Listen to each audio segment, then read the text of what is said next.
नमस्कार, मी सुवर्णा. महामुंबईमध्ये आपलं स्वागत. मुंबईमध्ये पावसासंदर्भातल्या बातम्या आपण बघणार आहोत. मुंबईतल्या महत्त्वाच्या 3 बातम्या सुरुवातीला बघूयात. एसटी कर्मचाऱ्यांनी आक्रमक भूमिका घेतलेली आहे. मुंबईतल्या आझाद मैदानात एसटी कर्मचाऱ्यांचं आंदोलन सुरू आहे. एसटीच्या संपावर अद्याप तोडगा निघत नसल्यामुळे कर्मचाऱ्यांचा एल्गार सुरू आहे. कर्मचारी आणि सरकार एकमेकांना आवाहन करतायत, मात्र तोडगा केव्हा निघणार हा प्रश्नच आहे. दुसरी बातमी आहे, मुंबईमध्ये 5 कोटींचे ड्रग्ज जप्त करण्यात आले. क्राईम ब्रांचनं ही कारवाई केलेली आहे. ही मोठी कारवाई आहे. तर मुंबईत उपनगरात काही ठिकाणी पावसाच्या सरी कोसळलेल्या आहेत. अरबी समुद्रात कमी दाबाचा पट्टा निर्माण झाल्यानं वातावरणात बदल झालाय. त्यामुळे गेल्या 3 दिवसांपासून संध्याकाळनंतर मुंबईत काही ठिकाणी ढगाळ वातावरण आहे, तर काही ठिकाणी पाऊस पडतोय.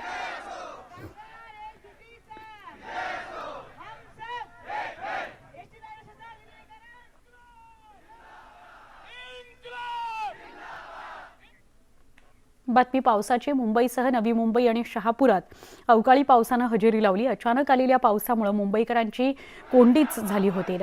नवी मुंबईमध्ये रात्री 8 वाजल्यापासून मुसळधार पाऊस पडतोय. शहापूर तालुक्यात जोरदार पावसानं हजेरी लावली आहे. तालुक्यातील आसनगाव, खर्डी, कसारा, डोलखांब, शेणवा, वाशिंद, किन्हवली या सगळ्या परिसरामध्ये विजांच्या कडकडाटासह जोरदार पाऊस झाला. मुसळधार पावसामुळे ठिकठिकाणी रस्त्यावर पाणी साचलं होतं. अवकाळी पावसामुळे शहापूर तालुक्यातील शेतकऱ्यांचं मोठं नुकसान झालं.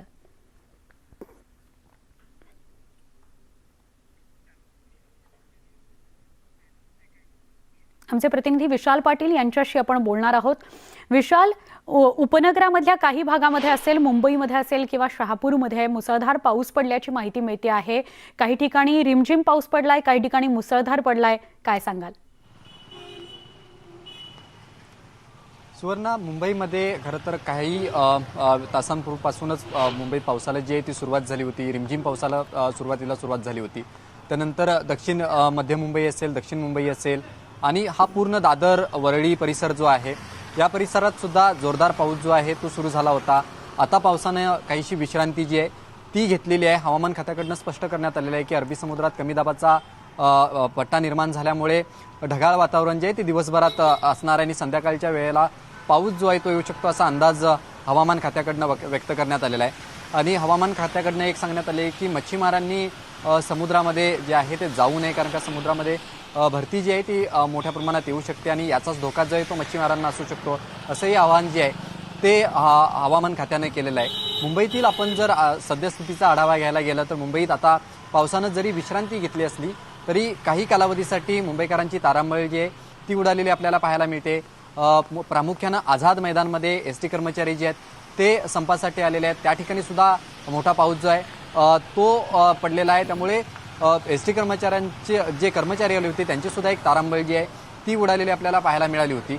आता मुंबईमध्ये पावसानं विश्रांती जी आहे ती घेतलेली आपल्याला पाहायला मिळते. मात्र मुंबई उपनगरामध्ये पाऊस जो आहे ते सुरू असल्याची माहिती मिळते. सुवर्णा, नक्की धन्यवाद ही माहिती दिल्याबद्दल. आमचे प्रतिनिधी विशाल आपल्याला मुंबईतून माहिती देत होते. मुंबईमध्ये काही ठिकाणी रिमझिम पाऊस तर काही ठिकाणी मुसळधार पाऊस पडतो आहे. कमी दाबाचा पट्टा निर्माण झाल्यामुळं हा पाऊस दक्षिण मुंबईतला काही भाग असेल, वरळीतला काही भाग असेल, उपनगरांमध्ये तर अजूनही पाऊस सुरू आहे आणि शहापूरमध्ये तर विजांच्या कडकडाटासह मुसळधार पाऊस पडलाय अशी माहिती मिळते आहे. पुढच्या बातमीकडे आपण बोलूया. आझाद मैदानात एसटी कर्मचाऱ्यांनी जोरदार घोषणाबाजी केली.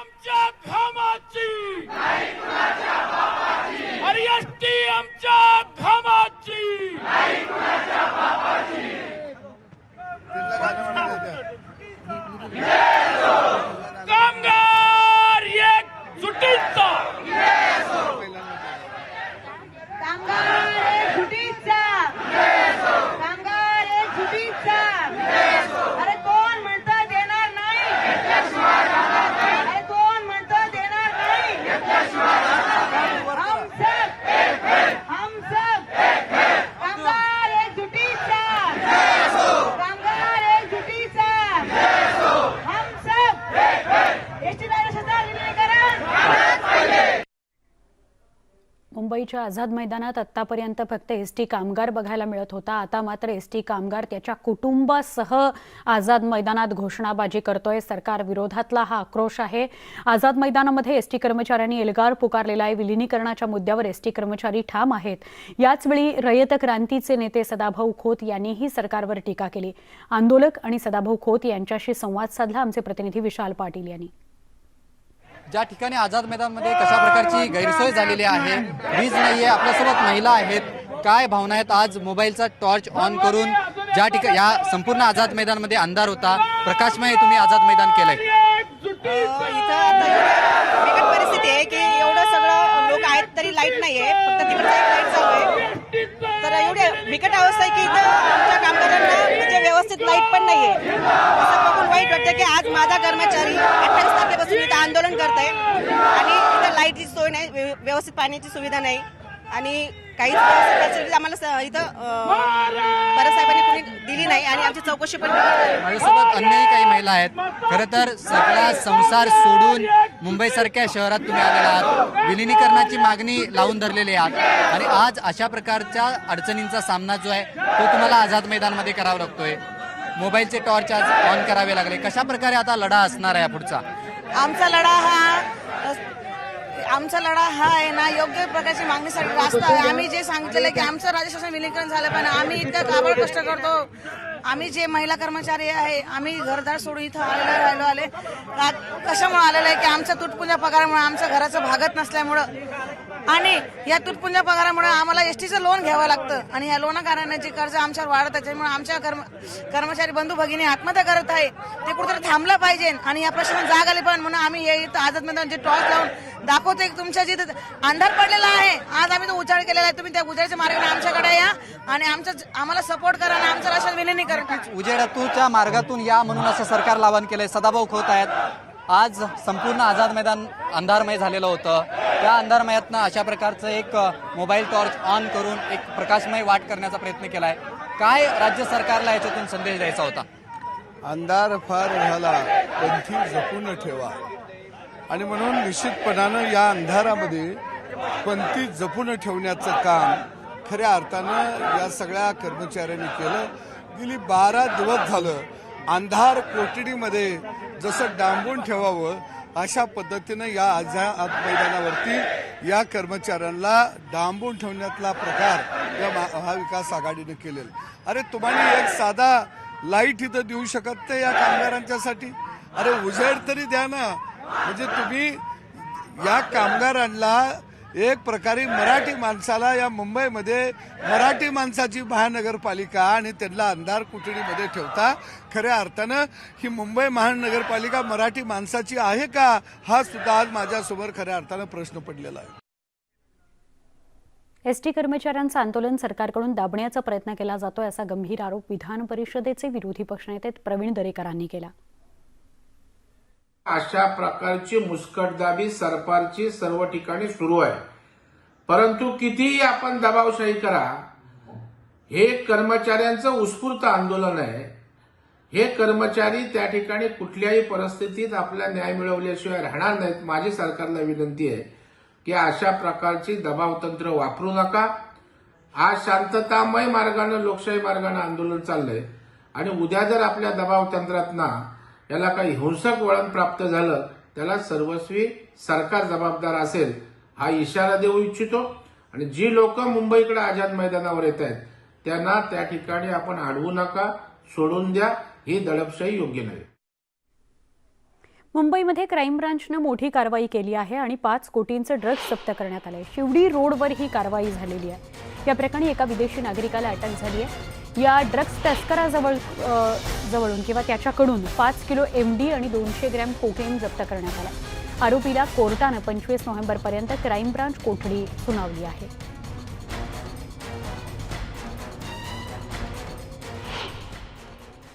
जो हमने अभी प्रिलिमिनरी इन्वेस्टिगेशन किया है इसमें ऐसा हमको पता चला है कि ये जो नाइजीरियन सिटीजन है जो यहाँ पे मुंबई में रहता था उसने दिल्ली से ये ड्रग्स लाया था और इसकी जो एक यूनिक छुपाने की एक जो मेथड है उसमें उसने लेडीज पर्स, कुछ नए लेडीज पर्स वो कैरी कर रहा था. उस लेडीज पर्स के अंदर जो एक अस्तर रहता है उसके अंदर 500 ग्राम की ये उसने पैकेट्स बना के ये ड्रग छुपा के जा रहा था। भाजपचे नेते आणि माजी शिक्षण मंत्री विनोद तावडेंना भाजपनं राष्ट्रीय पातळीवर मोठी जबाबदारी दिली आहे। विनोद तावडेंची भाजपचे राष्ट्रीय सरचिटणीस म्हणून नियुक्ती करण्यात आली आहे। भाजपचे राष्ट्रीय अध्यक्ष जे.पी. नड्डा यांनी आज संघटनात्मक पातळीवर काही नियुक्त्या जाहीर केल्या। त्यात राज्यातील अनुभवी नेते विनोद तावडे यांचं पुनर्वसन करत त्यांच्यावर राष्ट्रीय सरचिटणीस पदाची धुरा देण्यात आली आहे। राज्यातील भाजपच्या प्रमुख नेत्यांपैकी एक असलेल्या विनोद तावडे हे गेल्या 2 वर्षांपासून राजकारणातून काहीसे बाजूलाच पडले होते। गेल्या विधानसभा निवडणुकीतही त्यांना उमेदवारी दिली गेली नव्हती। तावडे हे पक्षातही फारसे सक्रिय दिसत नव्हते। असं असताना भाजपचे राष्ट्रीय अध्यक्ष जे.पी. नड्डा यांनी तावडे यांच्यावर विश्वास टाकत मोठी जबाबदारी त्यांच्यावर सोपवली आहे। आगामी मुंबई महापालिका निवडणुकांच्या पार्श्वभूमीवर तावडे यांचं पक्षातलं पुनर्वसन महत्त्वाचं मानलं जात आहे।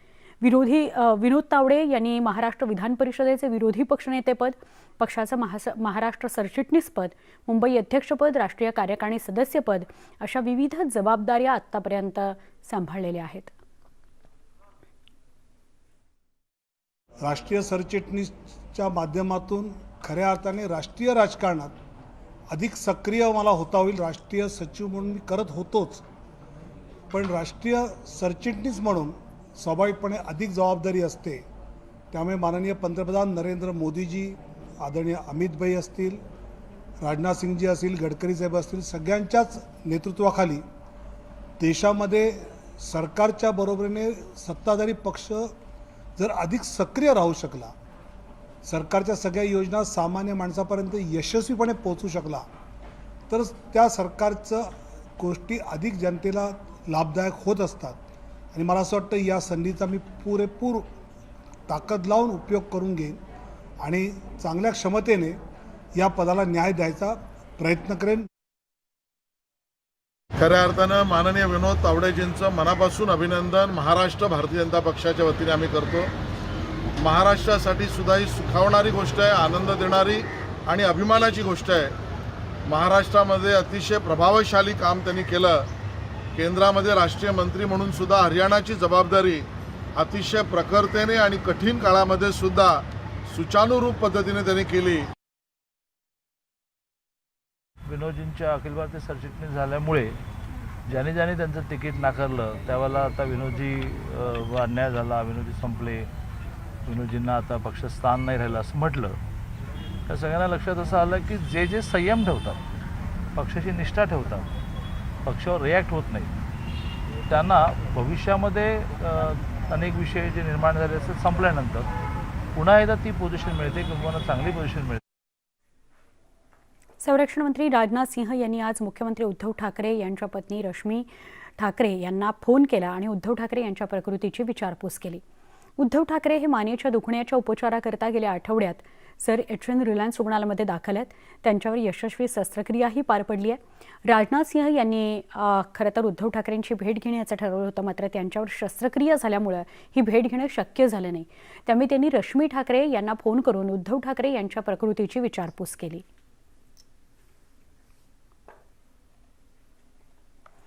चर्नी रोडमधील केळेवाडी पादचारी पूल लवकरात लवकर बांधावा अशी मागणी करत आम्ही गिरगावकर संस्थेनं आंदोलन केलं। ठाकूरद्वार इथली तिकीट खिडकी बांधून देण्यात यावी अशी मागणीही या संस्थेनं केली आहे। स्टेशन परिसरातील पंचतारांकित हॉटेलचा फायदा व्हावा असा प्रयत्न सुरू असल्याचा आरोप गिरगावकरांनी केला आहे। केळेवाडी ब्रिज तोडून ज्येष्ठ नागरिकांचं जाणून बुजून हाल केले जात आहेत असा आरोप सुद्धा त्यांनी केला आहे। हा ब्रिज आणि इथली तिकीट खिडकी लवकरात लवकर बांधून द्यावी अशा मागणीचं निवेदन संस्थेनं रेल्वेला दिलेलं आहे। लवकरात लवकर हा पूल बांधून दिला नाही तर तीव्र आंदोलनाचा इशारा आम्ही गिरगावकर संस्थेनं दिला आहे।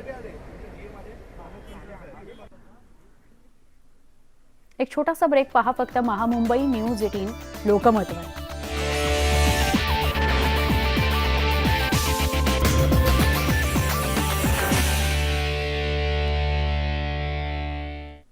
बुलेटिनमध्ये स्वागत। औरंगाबादमध्ये पेट्रोल पंपावर कारवाई करण्यात आलेली आहे। जिल्हाधिकारी सुनील चव्हाण यांनी ही कारवाई केली आहे। महत्त्वाची बातमी येते आहे, लसीकरणाच्या नियमाचा भंग केल्यामुळे ही कारवाई करण्यात आलेली आहे। औरंगाबादमधील एक पेट्रोल पंप सील करण्यात आलाय। लसीकरणाशिवाय पेट्रोल न देण्याचे आदेश होते, पण आदेश मोडले म्हणून जिल्हाधिकाऱ्यांनी ही कारवाई केली आहे। लसीचं प्रमाणपत्र पहा मगच पेट्रोल द्या, प्रमाणपत्र न पाहताच पेट्रोल दिलं तर अशी कारवाई होऊ शकते. आमचे प्रतिनिधी सिद्धार्थ गोदाम यांच्याशी बोलूया. सिद्धार्थ, काय अपडेट? सुवर्ण, या महिन्याच्या 9 तारखेला जिल्हाधिकाऱ्यांनी आदेश काढले होते. काही जे सेवा आहेत नागरिकांसाठी, त्या सेवा घेण्यासाठी घेतल्याचं प्रमाणपत्र असेल आणि मास्क लावलेला असेल तरच त्या ठिकाणी सेवा दिली जाईल असे आदेश काढले होते. आणि गेल्या अनेक दिवसांपासून अनेक पथकं जी आहे अशा पद्धतीची अंमलबजावणी होते की नाही याबद्दल चौकस होते. पंप असेल, रेशनचं दुकान असेल, मोठा मॉल असेल, उद्यानं असतील, सरकारी कार्यालय असतील, त्या ठिकाणी नो वॅक्सिन नो एंट्री अशा पद्धतीचं ते धोरण होतं. मात्र पेट्रोल पंपवर सर्रास पेट्रोल दिलं जात होतं. ज्यांनी वॅक्सिन नाही घेतली त्यांनाही पेट्रोल दिलं जात होतं. जे मास्क घातलं त्यांनाही पेट्रोल दिलं जात होतं. त्यामुळे आता तासाभरापूर्वी एका पथकाने बाबा पेट्रोल पंप शहरातील महत्वाचा पेट्रोल पंप सील केलेला आहे. कारण त्या ठिकाणी वॅक्सिन नसलेल्या लोकांनाही नागरिकांना पेट्रोल डिझेल दिलं जात होतं. त्यामुळे ही कारवाई झाली आणि जिल्हाधिकाऱ्यांच्या आदेशानंतरची ही पहिली कारवाई आहे. त्यामुळं आता उद्यापासून सुद्धा अशा पद्धतीच्या कारवाई होतील तर नागरिकांच्या बद्दलचे जो काही नियम लावलाय नवीन त्याची अंमलबजावणी होते हे पाहावं लागेल. नक्की सिद्धार्थ, धन्यवाद माहिती दिल्याबद्दल. या सगळ्या घडामोडींसह महामुंबईमध्ये इथेच थांबतोय. ताज्या बातम्यांकरता पहा फक्त न्यूज 18 लोकमत.